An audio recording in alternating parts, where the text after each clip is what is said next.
that if it happens that they also have another sibling staying together, this will create another attention issues to the parents as they have to juggle up between their limited energy and resources to manage the situation. Definitely, parents will definitely be worried that their children will regress academically or socially because of gap in services. Many parents say they haven't been told yet if and how their children will get all these special education services they used to get in school. So all of these concerns will put a toll on parents' mental or emotional health and need to be addressed. At this time round, parents may play many roles. They are the therapists, they are the wife, they are the husband, and many more. So apart from that, teachers or educators also will face an emotional turmoil in this situation, as most of the teachers usually hold a deep connection with their children.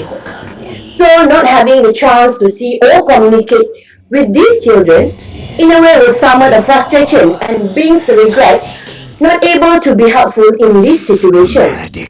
So most of the teachers and educators will be worried about the children's condition and afraid that this situation will stall the progress of the children. So I believe all schools or educators, they are trying their very best to deliver instruction in a way that never had been done before, and this raises of kind of challenges. So in short, we are looking at the children of students with mental health condition. We must also take into consideration on how to provide support or encouragement to the parents and teachers as well, so that we will be able to help them to lessen their emotional distress and ultimately be able to provide good care for these children. So, in order to address this, we need right now, all parents and the teachers need to have it to establish an open communication between the parents and teachers or therapists through any platform possible. Meaning to say this is a two-way open communication. So this two-way open communication could be through text messages, through apps like WhatsApp, or any social platform by video call, or just by a telephone call.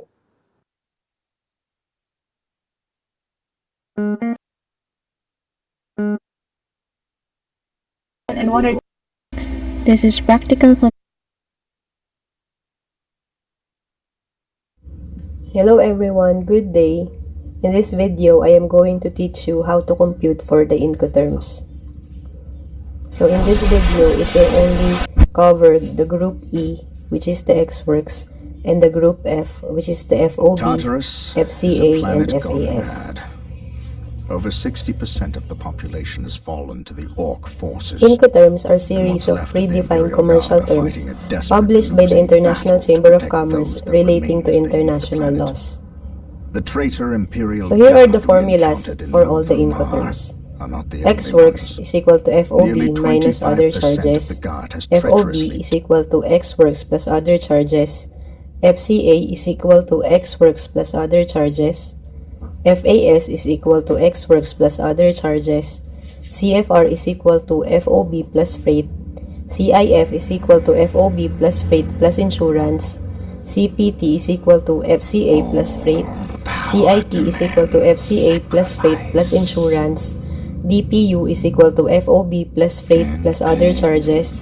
DPU again is equal to FCA plus freight plus other charges if by air. DAP is equal to FOB plus freight plus other charges by sea. DAP is equal to FCA plus freight plus other charges by air. DDP is equal to FOB plus freight plus other charges by sea. And DDP is equal to FCA plus freight plus other charges by air. So these are your basic formulas, and there are a lot of formulas that you can use if you derived more formulas from these basic formulas. So let us now proceed with the computation of your X-Works. So again, the formula for X-Works is equal to FOB minus other charges by sea, or it is FCA minus other charges if the shipment is by air. Example number 1. FOB is equal, the given FOB is equal to 45,000, and then the given other charges is 5,000 US dollars. Okay, so for you to compute, we need to write first your formula, which is X-Works is equal to FOB plus other charges, and then you just need to substitute the values. So your X-Works will be equal to FOB, which is 45,000, minus the other charges, which is 5,000. So if you compute using your calculator, the answer for this one for your X-Works is 40,000. So 45,000 minus 5,000 US dollars is equal to 40,000 US dollars, and that is your X-Works. Another example for X-Works. FOB is equal to 2,545.32, That is the given FOB. For the other charges, 3% of your FOB, and you need to find the X works. So how to compute for this kind of problem? So for you to be able to do that, you again need to write the formula. So you should always write the formula for you not to be misled and for you to just substitute the values. Okay?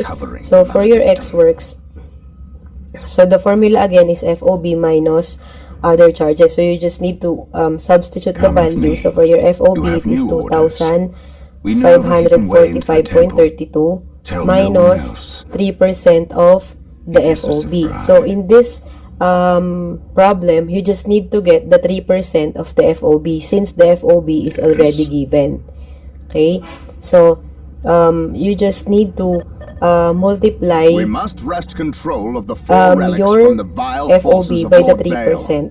We Okay? cannot stop And for you to until be they able are to get ours. the whole number of 3%, you need to divide the percentage by 100, okay, to get your whole number. So it will be 0.03 of 2,545.32 US dollars. Okay, so to continue with your computation, so 2,545.32 minus the answer of 3% of FOB, which is $76.36. So the answer for your X works is 2,468.96. Okay, here is another example for your X works. Okay, this is a word problem. The shipment has been imported by Company X via air and the term has been agreed to be X works. How much is the value of X works if the FOB value is $50,000 and FCA value is 50,500? The seller has paid the amount of 40,000 pesos for the delivery of the cargo from the buyer's warehouse to the side of the aircraft, which was included in the FCA value. The exchange rate in the date of shipment is 50 pesos per $1 US. So how do you compute for that? So number one, you need to identify the term that is being asked for. So in this problem, what is being asked for is your X works. Okay? So when you already know what is being asked for, you now need to know the formula of that particular Incoterm. Okay? So there are two values that was given here, FOB and FCA. To identify which value is to be used, you need to know when the FOB and FCA are to be used for. Okay, so in this problem, we need to use FCA because it is an air shipment. Okay, so FCA is for air shipment, but if it is for vessel or sea shipment, the value that we are going to use is the value of your FOB. Scouts in position. Okay, so this time, the formula for your X works would be FCA minus other charges. Okay? Third step, we need to identify the other charges. Okay, so we already have the value of the FCA. Now we need to identify the other charges. Okay, the other charges in this problem is the cost of delivery from warehouse to the aircraft, but it is in peso.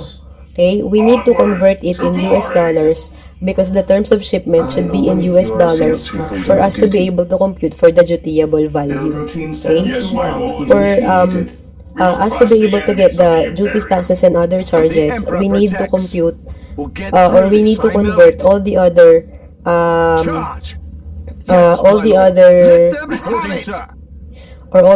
currency into the US dollars. Okay, because that is what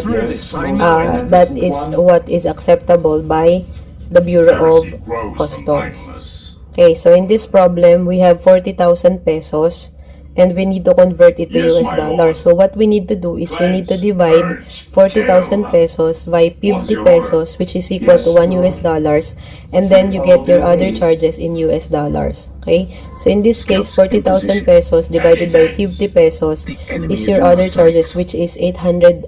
Okay?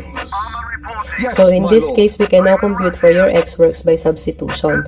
So X works again formula is FCA minus other charges. So X works substituted by the FCA value, which is 50,500 minus the amount of the other charges, which is converted already to the US dollar, which is $800. So $50,500 minus $800 is equal to $49,700, which is the value of your X works. Let us now proceed to the computation of FOB, or free on board. So the formula for your free on board are the following. FOB is equal to X works plus origin other charges. FOB is equal to CIF minus freight minus insurance. FOB is equal to CFR minus freight. FOB is equal to DPU minus freight minus destination other charges. FOB is equal to DAP minus freight minus destination other charges. FOB is equal to DDP minus freight minus destination other charges. So those are the formulas for your FOB depending on the terms that are being used in the problem. Okay, sample number 1. Given X works is equal to $40,000, other charges is equal to $5,000. Find FOB. So again, to get the solution, you need to always write your formula first. Okay, so your formula is FOB minus FOB is equal to X works plus other charges. So the next thing that you need to do is to just substitute the values. Okay, so FOB is equal to X works, which is $40,000, plus other charges, which is $5,000. So you just need to add both of them to get the FOB, and then the FOB value would be $45,000. Okay, let's proceed to the next sample of FOB computation. Okay, you're given CIF 53,427. Your insurance is 4% of the FOB, so your freight is 11% of FOB, and we are looking for FOB. Okay, so for this kind of problem, we need to use an algebraic expression. Okay, so we need to again write down the values. Okay, and then but first we need to write the formula. Okay, so in this case we're going to use the ones with the CIF and the freight and the insurance. Okay, so your FOB is equal to CIF minus freight minus insurance. Okay, so now let's simplify. FOB, let's substitute first. FOB is equal to 53,427 minus freight, which is 11% of FOB, so that would be 0.11 if you divide 11% by 100 to get the whole number. So you'll get 0.11 FOB minus your insurance, which is 4% of the FOB, or 0.04 FOB. So when you write your expression down, it will be FOB is equal to 53,427 minus 0.11 FOB minus 0.04 FOB. Okay, so the next step is to combine your similar terms. Okay, so you need to add 0.11 FOB and 0.04 FOB because they are both negative numbers. So it says here that when we are taking a negative number, we need to add both of them and then attach the minus sign to your result. Okay, so that would be 0.15 FOB, and that is still a negative number. Okay, so you get your next expression, which is FOB is equal to 53,427 minus 0.15 FOB. Now again, to simplify, we need to transpose the other FOB to the other side of the equation for us to be able to compute it. So your negative 0.15 FOB, if you transpose it to the left, it will be a positive value already. So your FOB, by the way, when we are talking about FOB, it means 1 FOB. Okay, so that is 1 FOB plus 0.15 FOB is equal to your $53,427. Okay, so again, to simplify, it will be 1.15 FOB. You just need to add 1 FOB plus 0.15 FOB. So that would be 1.15 FOB is equal to 53,427. Scouts Okay, advance. so again, to get the value of your FOB, you need to divide both equation by 1.15. Okay, so 1.15 FOB divided by 1.15 is equal to 53,427 divided by 1.15. So you just cancel, you just need to divide At your command. both equations, I know it. cancel out the same numbers. Reporting, sir. Okay, and then divide it by 1.15 to get your FOB, which is 46,458.26. Okay, take note that if you divide a negative fraction by a negative number, divide the numbers as usual and ignore the negative signs. A negative number divided by a negative number will always be a positive number, regardless of whether the number is a whole number or a fraction. Okay, for the next example, this is a problem. This is a word problem this time. Okay, Mr. Yakimura has ordered 1/40 said to contain tires via MV Melissa with FCR value of 34,500 and CPT value of 33,500. Freight was prepaid at 2% of FOB and 3% of FCA. Find The Emperor protects. the FOB. Okay, take note that we first need to identify what is the mode of shipment in this case.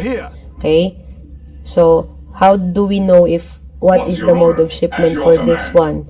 So we need to check for some points. Okay, like in this one, it says here that they ordered a 1/40 container. Okay, so containerized shipment are only shipped via a vessel or via the sea. Okay, you cannot ship big containers using an airplane. Okay, and also the name of the vessel here, the vessel name starts with MV. Okay, it's MV Melissa. Okay, so it means that it is a vessel. It is a sea shipment. So the terms that we're going to use is the CFR for the sea shipment. Okay, so the given this time would be CFR, which is 34,500. And by the way, we're looking for FOB, which is a sea shipment. So the terms of shipment should be also for the sea shipment. So that is CFR. Okay, so again, the given are CFR $34,500. The freight is 2% of FOB, and we are again looking for the FOB. So again, take note that to convert a percentage to a whole number, we need to divide the percentage by 100. So that means 2% divided by 100 is 0.02. Okay, so that means 0.02 of your FOB. So again, first thing to do is to write your formula. So in this case, FOB is equal to CFR minus freight. Okay, so just need to substitute the values. FOB is equal to $34,500 minus 0.02 FOB. Okay, and then you combine your similar terms. So you need to transpose negative 0.02 FOB to the other side, and it will be a positive sign. Okay, and so that would be FOB plus 0.02 FOB is equal to 34,500. So you just need to simplify. FOB plus 0.02 FOB is 1.02 FOB is equal to 34,500. Okay, so divide both equation by 1.02 to get your FOB, and if you calculate it, you are going to get the FOB value of 33,823.53. Initializing build protocol. Here to serve. Okay, so this is another example of computation of FOB. Okay, so this is a D group this time. So the given is DDP, or deliver duty paid, which is $45,000. Your freight is $5,000. Origin other charges is $4,000.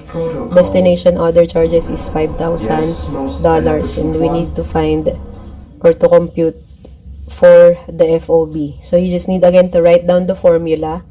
FOB is equal to DDP minus freight minus destination other charges. So and then substitute FOB 45,000 For the DDP, the freight is 5,000, and for the D group, we are going to use the destination other charges and not the origin other charges. So your destination other charges is 5,000, and then you just need to simplify it. 45 minus 5,000 minus 5,000 is 35,000 US dollars, and that is the value of your FOB. Yes, most beneficent one. Yes, Lord. Let us now proceed to the computation of your FCA. Again, your free carrier can be multimodal, so it can be used via air too. Okay, so for free carrier, it is usually being used via air shipment. The Emperor protects. So here are the formulas for your FCA. FCA is equal to X works plus other charges. FCA is equal to CIP minus freight minus insurance. FCA is equal to CPT minus freight. FCA is equal to DPU minus freight minus destination other charges. FCA is equal to DAP minus freight minus destination other charges. FCA is equal to DDP minus freight minus destination other charges. So the computation for FCA is just like the same with FOB. It's just like that you need to identify whether the problem is of sea shipment or an air shipment. So that is where the difference is between FOB and FCA. So this is the example for the FCA computation. Yes, Lord. So you're given X works is $40,000, other charges is $5,000, and we're looking for FCA. So again, just like earlier, we need to write down the formula. FCA is equal to X works plus other charges. Okay, and then substitute the values, 40,000 plus 5,000 other charges. So your FCA value is 45,000 US dollars. So this is the sample number 2. Okay, so the given is CIP. Again, CIP are for air shipment. Okay, so the CIP is 53,427. Insurance is 4% of FCA, and freight is 11% of FCA. Find FCA. So it's just like earlier with FOB, but this time with a different Incoterms, which is for the air shipment.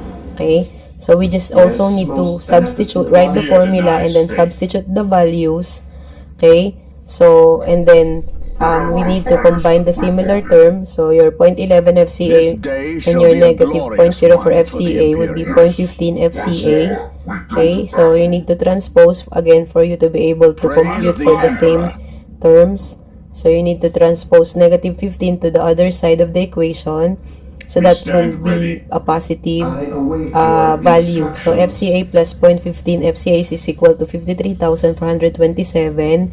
And then combine the similar terms again, which is 1.15 FCA is equal to 53,427. And then you just need to divide both equation by 1.15 to get the FCA value, which is 46,458.26. Okay, now this is a word problem for FCA. This is just like again the FOB, but we need to identify whether it is an air shipment or a sea shipment. Okay, so this time, Mr. Yakimura has ordered 3 boxes said to contain mugs via Airbus CEB245. So as you can notice that it is said that it was shipped via Airbus. So meaning this is an airplane. Okay, and it is only 3 boxes which were in. The gross weight is really for really fit an airplane only, and the number or the registry number of the airplane CEB245 is also given. Okay, so we are going to conclude that this is an air shipment. Okay, it has a CFR value. It has again a given value of CFR 34,500 and CPT value of 33,500. Freight was prepaid at 2% of FOB and 3% of FCA. Find the FCA this time. Okay. Again, take note, we need to identify the mode of shipment. So we have already identified earlier that this is an air shipment. That's why we are going to use the FCA values. Okay, so your given would be CPT 33,500. We're going to use CPT because CPT is for air shipment, and your CFR is for sea shipment. Okay, so we're gonna use CPT here, which is 33,500, and the freight should be based on the FCA value and not the FOB value. So we are going to use 3% of FCA, and we're going to look for the FCA. Okay, so just go on with the process, write down your formula, and then substitute. So your FCA minus 33,500 CPT minus 0.03 FCA. Okay, again, combine similar terms, transpose your negative 0.03 FCA to the other side of the equation. So that would make FCA plus 0.03 FCA is equal to $33,500. And then combine similar terms, so FCA plus 0.03 is 1.03 FCA is equal to 33,500, and then divide both of the equation by 1.03 to get your FCA value, which is 32,524.27. Okay, so for your last sample of FCA computation, so we're gonna use DPU, which is 45,000, freight, which is 5,000, inland freight from seller's warehouse to NVOCC, 4,000, and then your import duties and taxes, which is 5,000. We're gonna find FCA. Okay, so in this case, since it's a DPU, we are going to distinguish what is the difference between the other charges, because there are two kinds of other charges, which is the origin other charges and the destination other charges. So for your D group, we need to be using the destination other charges. So the two other charges here are different other charges. So one is origin other charges and the other is destination other charges. So the origin other charges here is the inland freight from the seller's warehouse to the NVOCC.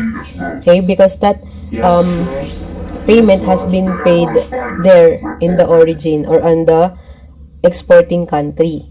Okay, while the import duties and taxes are the destination other charges because they are paid here at the country of destination, and that is what included in this FCA computation. So that is what we're going to use, the $5,000 for other charges. So we just need to ignore the origin other charges, which is $4,000. Okay, so again, write the formula. FCA is equal to DPU minus freight minus destination other charges, and then substitute the values. FCA is equal to 45,000 minus 5,000 for the freight and $5,000 for the other charges. So your FCA would be $35,000. Initializing build protocol. Okay, so for your last F group is your FAS, or your free alongside ship computation. So the formula for the free alongside ship is your X works plus other charges. Okay, so in computing the FAS, or free alongside ship, we just need to distinguish the other charges, okay, because the other charges is what important in your FAS computation. The other charges to your FAS computation are the charges that has been done from the seller's warehouse up to the delivery alongside the vessel, or alongside the pier, alongside the quay, or wharf. Okay, so all the things that has been paid from the seller's warehouse up to the side of the vessel are included in the other charges of your FAS computation. Okay, and it does not include your destination other charges. It also doesn't include the main carrier. It also doesn't include your insurance premium. Okay, just all the charges from your seller's warehouse up to the delivery alongside the vessel or the ship. Okay, and FAS, by the way, are only for sea shipment.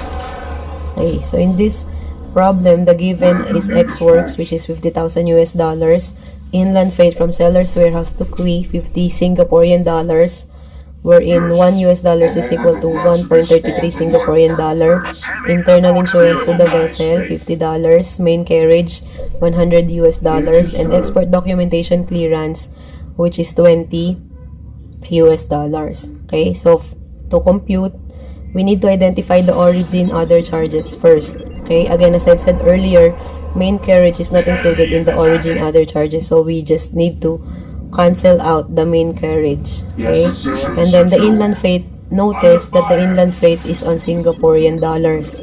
Okay, we need to convert it to the US dollars. So we need to convert 50 Singaporean dollars and divide it by 1.33 per 1 US dollars, and you'll get 37.59 US dollars for your inland freight. Okay, we can now compute for your FAS. So again, write down the formula. FAS is equal to X works plus other charges. So FAS is equal to $50,000 plus your inland freight, okay, plus, which is 37.59 plus $50 which is your internal insurance to the vessel, and then the export documentation clearance, $20. So add them all up and you'll get your FAS value of 50,157.59. So we just ignore the main carriage because that is not included in your free alongside ship other charges. Okay. So that's it for your E group and your F group. So that is how you are going to compute for them. But for in general, the things that you need to remember in the computation of your Incoterms are the following. You need to always memorize the formulas. Okay, it is important that you know all the formulas and all the derivatives formulas that you can use for that particular Incoterm. Okay, because remember that the formulas can always be interchanged. Okay, also always remember to follow the MDAS rule. Okay, and the first thing to do is to substitute the given to the formulas. And then remember the rule in algebra that when you are transposing numbers, the sign should be changed. Okay, so for example, you are transposing a positive number to the other side of the expression, it will be negative. Okay, so when you put the negative sign to the other side of the equation, it will be positive. So that is one of the great rule that you need to know in the computation of Incoterms. Okay, and also know the rule of cancellation of similar terms. So when there are similar terms, you can just easily cancel them out. And again, if the given is a percentage of a number, you can always compute the percentage and then substitute and then continue on solving the expression. So that is how you going to compute for the Incoterm. So if you can simplify it to the simplest form that it can give you, then that is the better thing to do. Okay, so that's it for today, guys. On the next video, we're going to study about the C group and the D group and how to compute for the Incoterms of those terms. Okay, thank you guys and have a great day. Bye.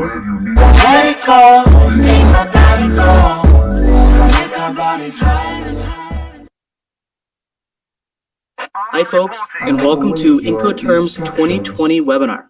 I'm Nick Esposito, TRG's Business Development Manager, and I'll be your host today. Presenting today is Meredith Lambert, who is TRG's Marketing Manager. I think most of you will probably recognize her from the handiwork on the HTSUS lookup tool from our tariff webinars. This webinar is being presented by Trade Risk Guarantee. We're located in the heart of downtown Bozeman, Montana. If you're ever in town, don't forget to stop by our shared office space on the second floor of the historic Rocking R Bar building. TRG operates on a direct importer business model that is unique to the international trade community. As an important disclaimer, the information presented in this webinar is for information purposes only and is not intended, does not constitute legal advice. We will be recording this webinar. It'll be available on YouTube for future reference. I'll drop a link in the chat to subscribe to the channel in a little bit. If you have any questions during the presentation, submit them via the questions section of the webinar. The questions will be reviewed and answered by myself or our team of licensed customs brokers shortly after the webinar. If you have any additional questions outside the webinar, or if you'd like to be part of a community of trade professionals, join our Facebook group, International Trade Professionals TRG. We frequently check the group for questions and encourage our members to start conversations amongst themselves if they have a common problem. All right, let's hand it over to Meredith to kick off the webinar. I await your instructions. Okay, well, thank you, Nick, and hello, everybody. As Nick mentioned, I am Meredith. I will be walking us all through some of the some of the new things that have come out for Incoterms 2020. Although, as an additional disclaimer, this topic can be very complex, and the details of how a specific rule applies to your business situation is very dependent on many aspects of your supply chain. So today we're going to cover an overview to make sure everyone feels confident on where Incoterms 2020 stands now that they have been released. Yes, Lord. Yes, Lord. So in today's presentation, we're going to start with a brief introduction of Incoterms for those of us who are newer to dealing with them. Then we're going to go through some of the things Incoterms do versus some of the things that they do not do. As there are many misconceptions here that we found, we got some questions prior to the webinar on that. Then we will jump into the Incoterms 2020 by going through what has changed. And finally, we will have a few helpful resources to share with you all. So we do also have some pre-submitted questions, as I mentioned, that we're going to go through at the end. You will also have an opportunity to submit your own questions today. However, since most questions concerning Incoterms are highly specific to your situation, we will be reaching out after the webinar to follow up with those. Under fire. Okay, so let's get started with the basics and answer the question, what are Incoterms? Yes, most beneficent one. So Incoterms stands for International Commercial Terms. They are a series of predetermined commercial terms that inform sales contracts by defining respective obligations, costs, and risks involved in the delivery of goods from seller to buyer. They are published by the International Chamber of Commerce, also known as the ICC, whose members include many of the world's leading companies, SMEs, business associations, and local chambers of commerce. The enemy shall know fear. The primary intention of Incoterms is to clearly communicate the tasks, costs, and risks associated with the transportation and delivery of goods. So why are these rules so important? Well, the most obvious reason is that they clearly define the roles and responsibilities for both buyer and seller. This helps minimize any miscommunication on either side during the complicated process of moving goods from one place in the world to another. Incoterms are also translated into 27 different languages to make it easier for the international business community to all understand the same baseline agreement between parties. They are also accepted by governments, legal authorities, and practitioners worldwide. So they really, give us all across the world kind of a common language to speak when it comes to, doing business between buyer and seller. I am prepared. Now, here at TRG, we primarily deal with the marine cargo insurance piece of the supply chain puzzle. So how do these rules impact your transit in terms of cargo insurance? Well, knowing your Incoterms and using them correctly reduces the likelihood of disputes, misunderstandings, or hedging on either side.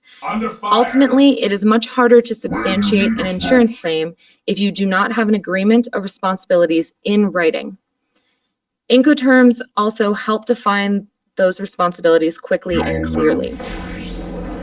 A marine cargo insurance policy can only really legally pay on goods that a policyholder has an insurable interest in. So if your contract says that the other party owns and is responsible for insuring the goods, then your cargo insurance policy is not able to pay that claim.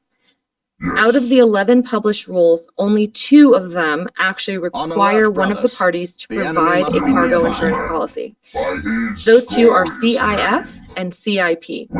We will get into a little more detail on those in a bit, but an important thing to note is that the rest of the rules do not require an insurance policy. They do, however, define who has the insurable interest up to a certain point in the transfer of goods.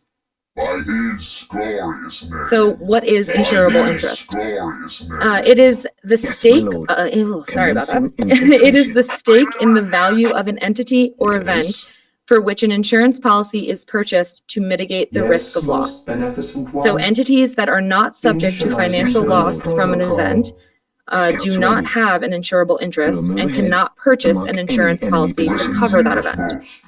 So whether or not you stand to suffer a financial loss depends on who owns the goods and who bears the risks.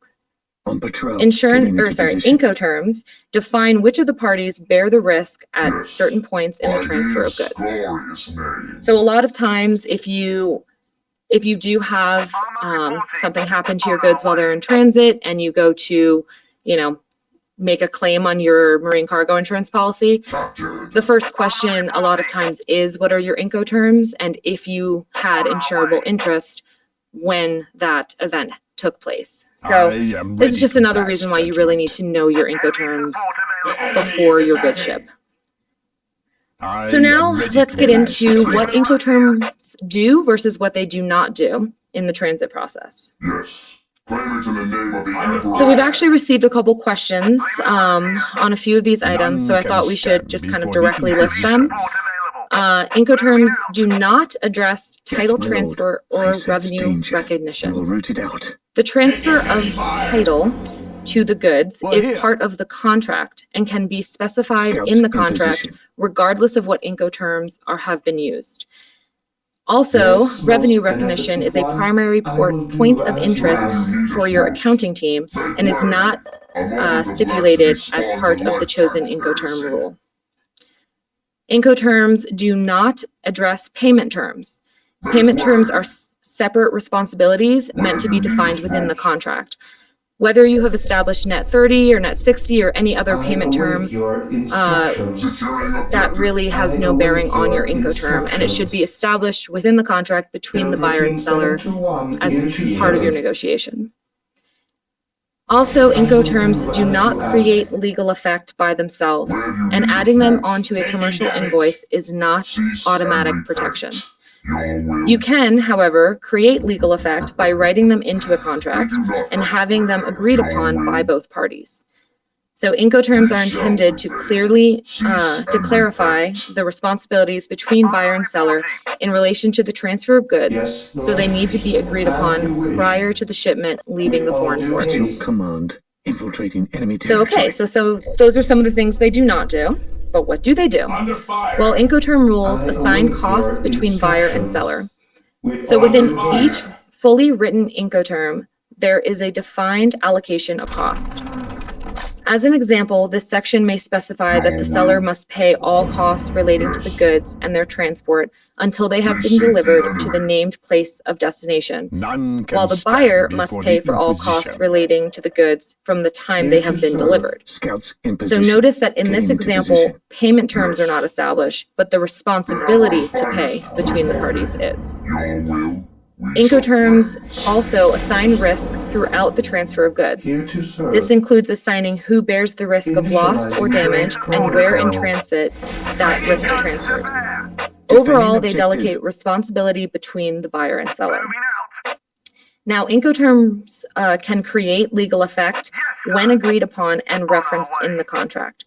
So remember to be as explicit as possible when necessary.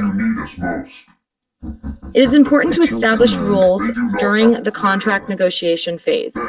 Again, these terms should be agreed upon by both parties, so it should be a component in your negotiation.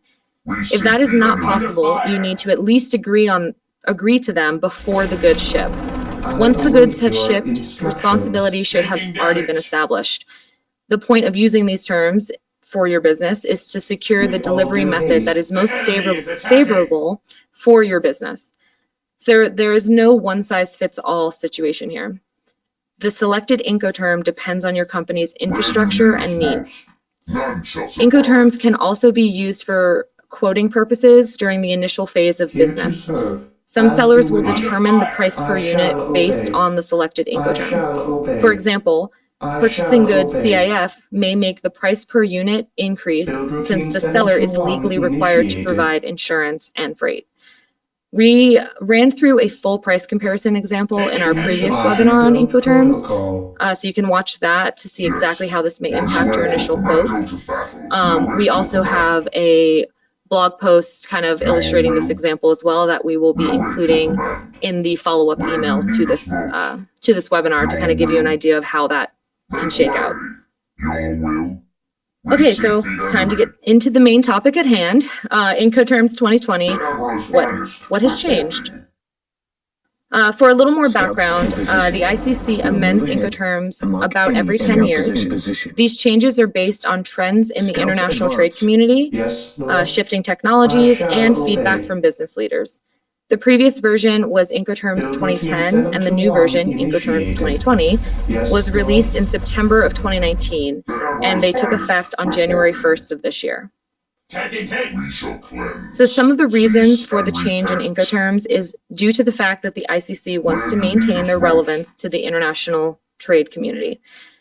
So they make adjustments to the rules after looking at global economic trends, additional markets that have risen, changes to security standards throughout major markets, insurance rates and coverage adjustments, which is typically based on the goods or the transports, and increased calls for changes from the international trade community. So within, the 10 years that that version of Incoterms is in effect, they keep an eye on these trends and then make adjustments as they see fit.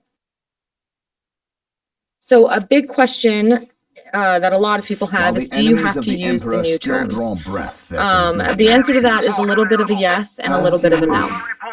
Ultimately, the ICC recommends that any contracts entered after the beginning of this year should adhere to Incoterms 2020. However, ultimately, if both parties in the contract agree to use the previous or a previous set of rules and stipulate that in their contract, that is fine.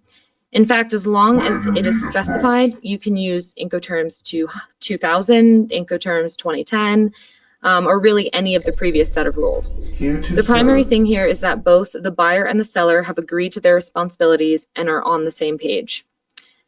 However, should arbitration or court proceedings take place, most officials expect to see Incoterms 2020 for agreements made after January 1st of this year. So if you are using a previous term, make sure that it is explicitly stated in that contract.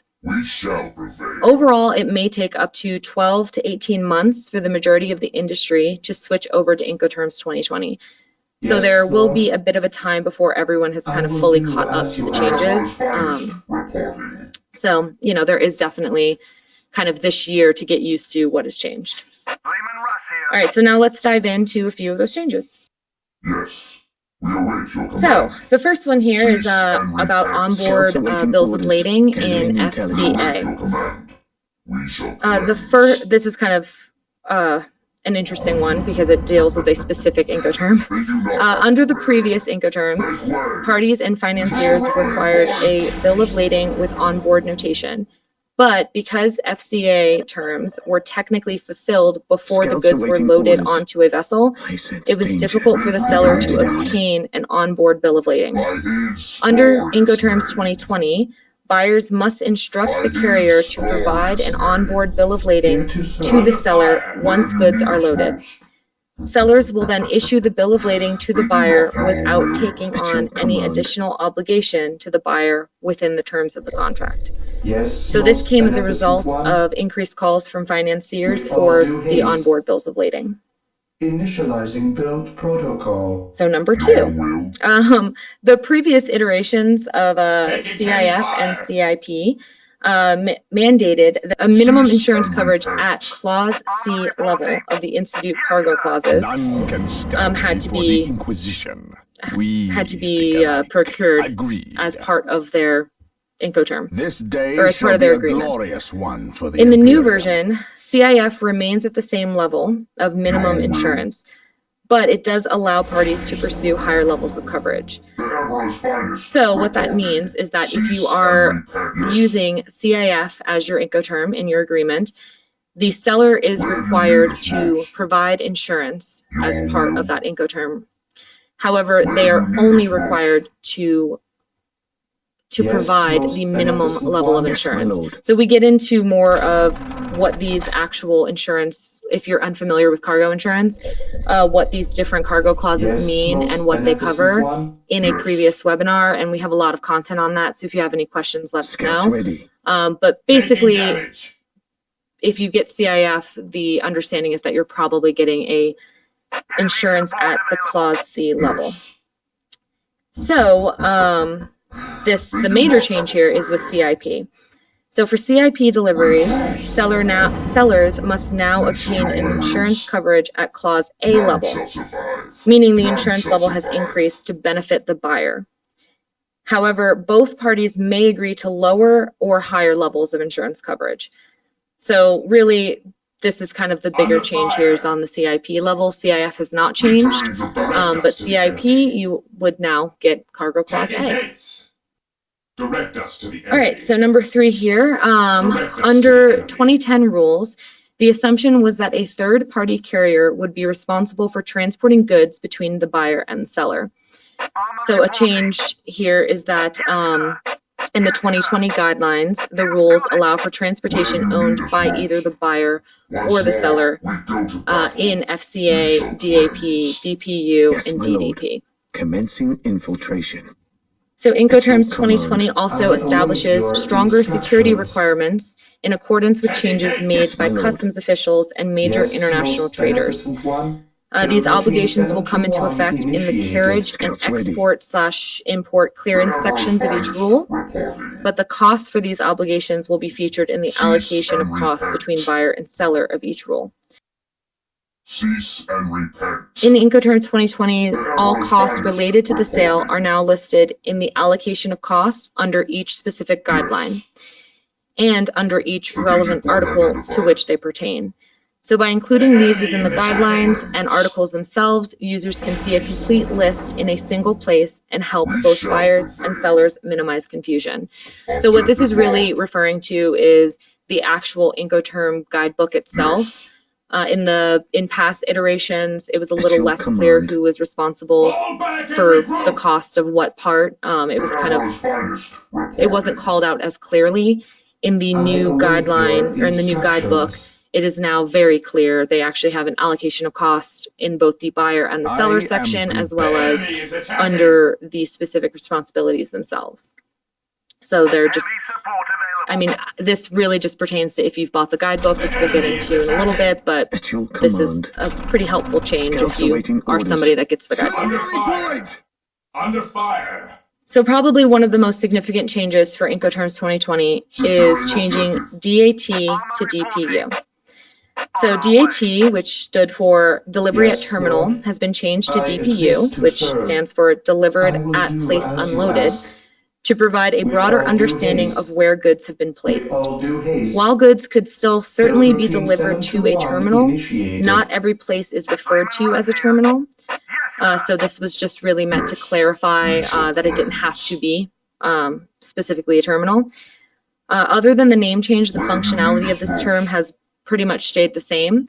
So if DAT was something you were using in the past, it should have pretty little effect on your actual practices, other than the fact that now it is called DPU. Taking hits. Might surprise you, but those are really the only big changes when it comes to Incoterms 2020. Every 10 years when they release these new rules, sometimes there's quite a few changes, sometimes there's really not that many. And this new iteration, most of the changes were just kind of on how things were worded, how things were organized within the guidebook. And other than the insurance change between CIF and CIP, and then the change from DAT to DPU, those are really the two biggest changes that I think are, really going to affect the buyer, the buyer and the seller, when it comes to the practice of Incoterms. Most beneficent one.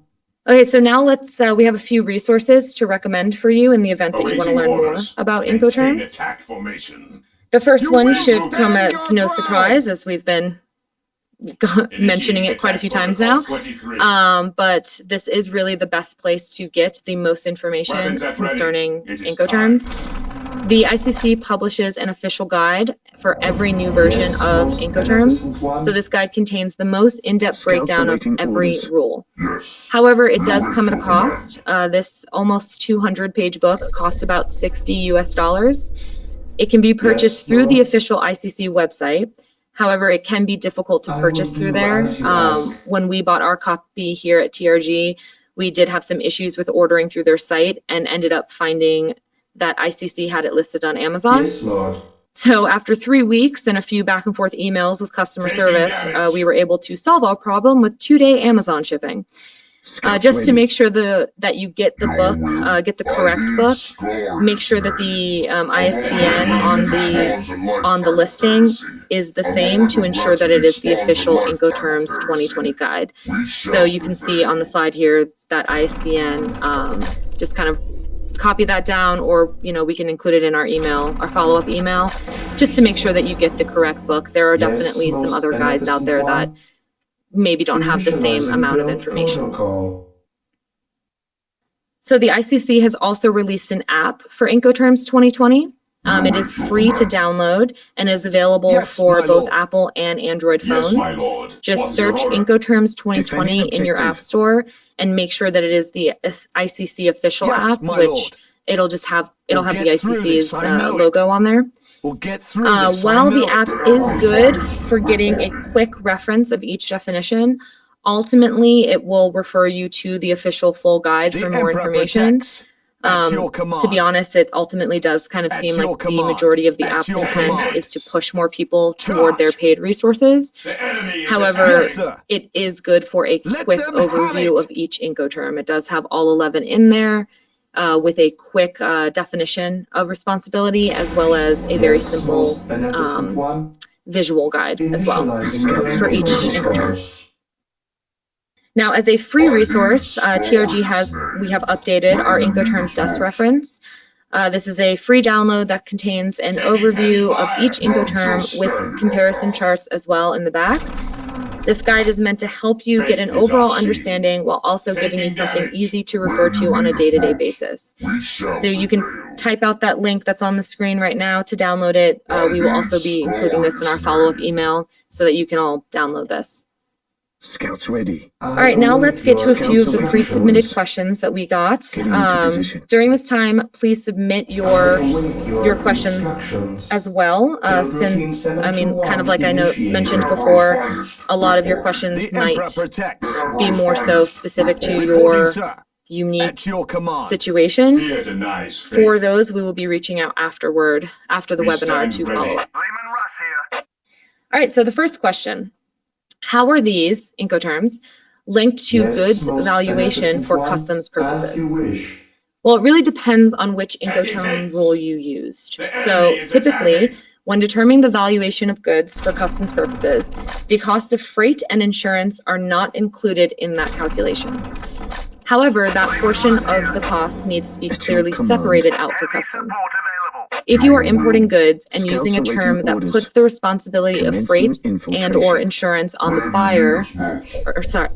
buyer, then these line items would be clearly broken out and will not be included in the valuation of goods. However, in some cases, that responsibility of freight or insurance is placed on the seller. That seller might include those costs in the price of the items, maybe even the unit price, so the price per unit. This means that those line items would be included in the valuation of goods. So what does that mean? The valuation of your goods is used to calculate the duty amount for that commodity. Therefore, if the cost of freight and insurance is included in the price of goods, you will be paying duties on your freight and insurance cost. These two items would typically not be considered in the valuation. They would be considered non-dutiable cost. So make sure that you consider this during the negotiation phase with the seller. You can also request that the seller break out the cost of freight and insurance on the commercial invoice. In order to do this, you must have a rated bill of lading from the steamship line or the NVOCC and notify your broker of the correct customs value to report.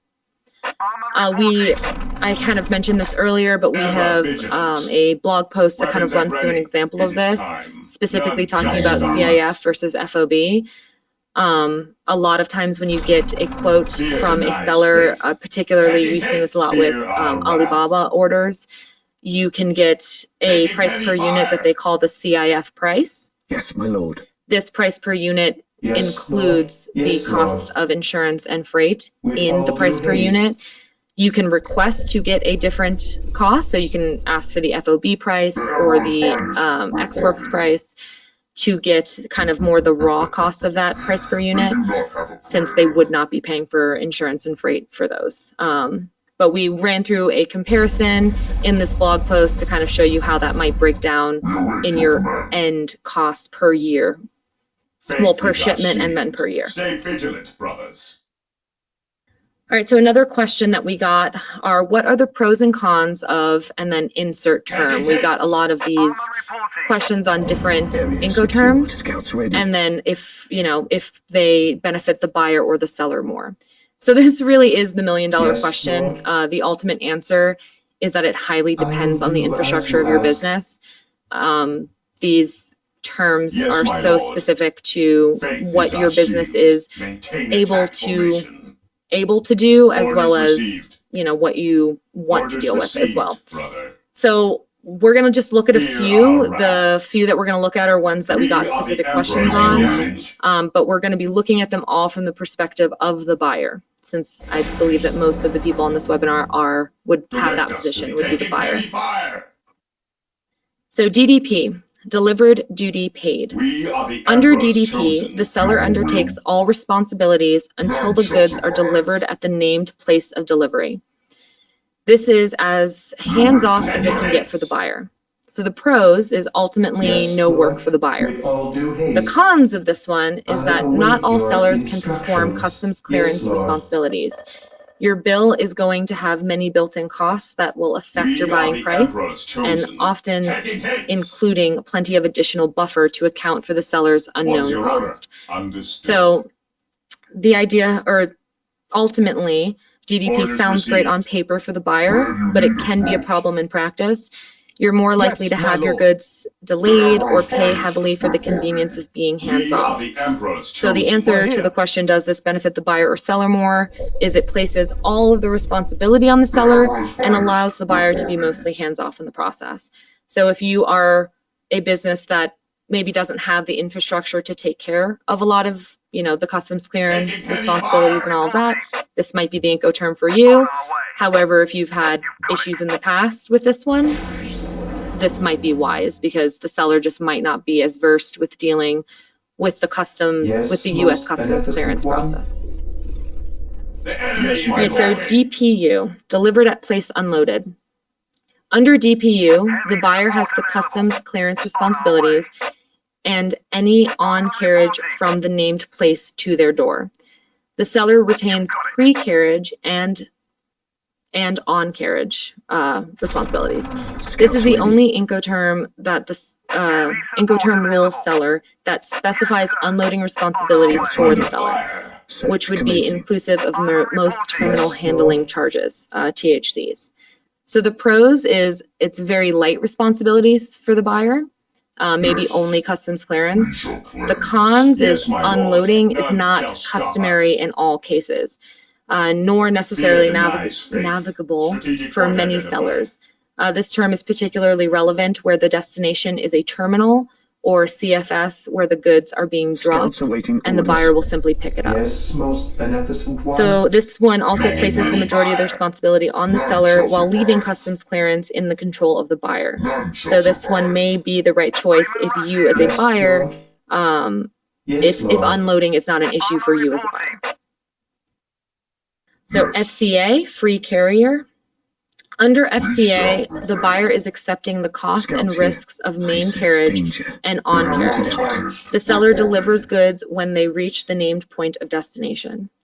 So the pros is you have full control over most of the delivery process, allowing you to troubleshoot where necessary. You also control carrier selection for main carriage, which represents the primary costs and delay risks. Commercial invoice price often aligns one-to-one with customs value. Which is kind of what we talked about before, having your freight and everything broken out. Cons is you accept more risk during transit and will have more to arrange. Good relationships with freight forwarders and steamship lines become critical at this point. So as for this one, if it benefits the buyer or seller more, this rule is frequently preferred for buyers with sensitive timing and production cycles, or those with a reliable infrastructure to manage transport. So potentially massive direct and indirect cost savings opportunities with well-managed process especially for high volume shippers. So because you would be getting your own quotes for freight, you potentially can save more money there. Await your instructions. So XWorks, Yes, Lord. with XWorks, the seller places the cargo for pickup at their facility, and the rest is on you as the buyer. So the pros is that you gain full control over the entire transportation cycle. The cons is that you assume the responsibilities of export clearance in the foreign country, which might be a challenge even for the most savvy of buyers. So this rule can benefit the buyer if they are very savvy with the entire supply chain process. Having control of the entire process can lead to an additional cost savings and a more predictable timeline. However, since the responsibility is fully on you as the buyer, there's generally more upfront work when using this term. All right, so those were kind of the top few that we got questions on that we wanted to kind of quickly go through. The next question specifically talks about the Incoterm free domicile. When can that be used? Is it the same as DDP? This one I actually had to kind of look up separately because free domicile is not an official Incoterm anymore. It is basically still widely used as a pricing term to describe when the shipper pays all the applicable duties and all the transportation and other charges until delivered to the buyer's premises. So it is equivalent to the Incoterm rule DDP, delivered at duty paid. Delivered duty paid. In position. Strategic point identified. Okay, so those are all the questions that we were able to get a pretty concise answer to at this time. Again, if you have any additional questions, please submit them.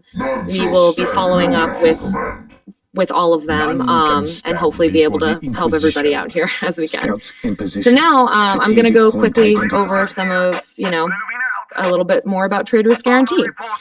So we sell directly to consumers, so rather than purchasing through a third party, we're going to help you out by letting you buy direct. This is marine cargo insurance, obviously. And that gives you an option for lower pricing and very competitive customer service and claims assistance. All of our policies are written through the Lloyd's of London or XL Catlin markets. Now, Lloyd's of London is the largest insurance market in the world. They created cargo insurance. XL Catlin is a domestic provider that enables us to underwrite amazing policies at a low price. Now, we offer local representation. We have a on-site team. You might have heard Felicia in some past webinars or videos. If you contact us about a loss, you're going to be speaking directly to Felicia and her team. But that does not mean that we can't handle a loss anywhere. We have representatives around the world ready to help in the case of a loss to make sure you get paid the right amount quickly. Finally, our policies are custom. We offer all three international, domestic, and warehouse coverage, and they are wrapped around your business. These are not blanket policies. These are not off-the-shelf policies. These are policies written directly for you based on your business, making sure you have the coverage you need. Our annual all-risk policies start at some of the lowest annual costs in the market. We start at $750 a year.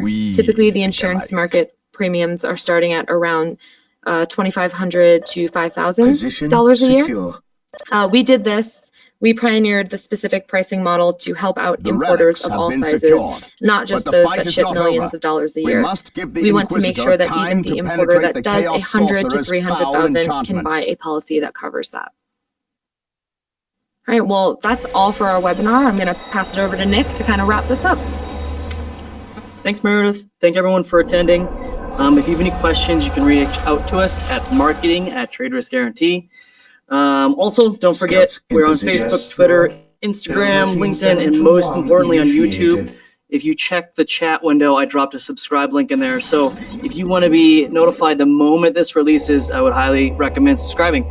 Thanks again. Yes, most beneficent one. Hello, welcome to this video on how to create financial models.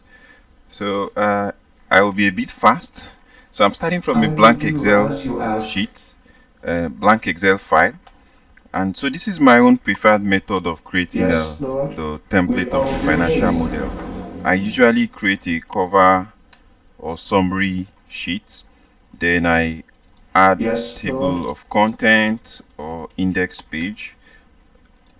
Then the historical income statement, then the historical balance sheet, then the historical cash flow, and then for the income statement projections, sometimes you might want to use multiple sheets, but for this demonstration I'm going to use a one sheet income statement projections ratio. So income statement projection ratios. Similarly for the balance sheet. As you wish. Build routine 721 initiated. For you, when doing financial models, you will not project the cash flow. So you're going to extract the cash flow from the income statement and balance sheet. So with these income statement projections and balance sheet projections, I'm going to create the income statement forecast. Under fire. I'm going to create the balance sheet forecast. The Emperor's finest reporting. And if you are following the IFRS standard, then you should be aware of the naming convention. So income statement is going to become statement of profit or loss. Balance sheet is a statement of financial position, where cash flow still remains cash flow. So cash flow forecast. Then after doing this is where, if you need to do the valuation, then you want to have evaluation sheets. So sometimes you might not want to do valuation. Maybe you're just wanting to do your forecast for internal planning, so entire financial statement forecast. In that case, you will not need to do valuation.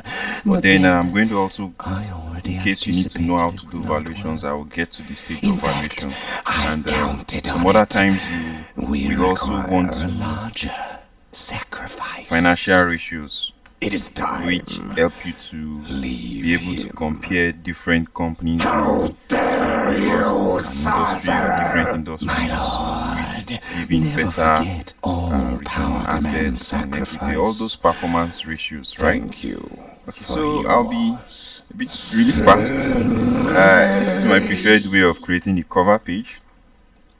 So I pick a rectangle, make it the name of the company I want to model for. So for this demonstration purpose, I'm going to do for Dangote Cement PLC.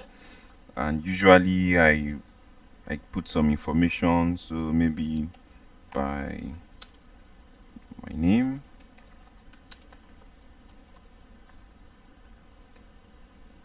and then maybe last updated. Today is 9th September 2019.